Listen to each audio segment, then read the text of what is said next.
Laban ng TNT tropang 5G kontra San Miguel Beermen, sino nga ba ang tunay na liemado?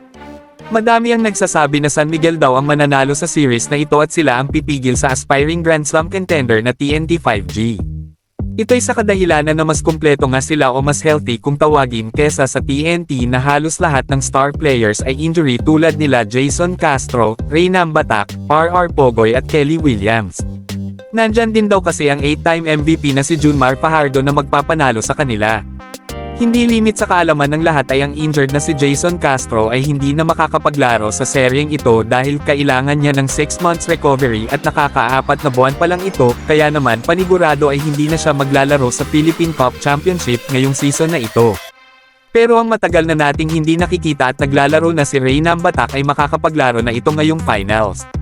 Yes mga idol, ang binigay na recovery kay Reynam Batak ay 46 weeks lamang para sa kanyang groin injury na natamo nung nakalaban ang Meralco, at simula noon ay halos 8 linggo na ang nakakalipas kaya naman pwede na ulit itong maglaro. Nung eliminations pa lamang sana kontra Magnolia ay gusto nang subukan ni Reynam Batak pero pinayuhan lang siya ni Coach Chot na wag muna pilitin lalo na't isa siya sa kanyang mga star players na kakailanganin niya next conference. Si Reynam Batak lang naman ang tinanghal na finals MVP nung kalaban ng Barangay Ginebra kaya naman malaking bagay ang pagbabalik nito sa finals. About kay RR Pogoy naman na nagkaroon ng hamstring injury ay maglalaro na din ito. Nung Game 6 pa lang sana kontra Rain or Shine ay maglalaro na si RR pero dahil sa lamang pa rin sa serye ay hindi na muna pinilit ito. Okay na din kasi ang pakiramdam ni Pogoy na maglaro at clearance na lang ang hinihintay niya.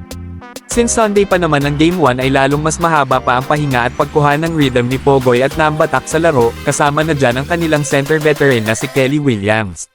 Maglalaro din nga itong si Kelly sa finals after ng full recovery from sprained ankle. So tatlo sa mga hindi masyadong nakapagparamdam sa Rain or Shine ay maglalaro ulit sa finals kontra SMB.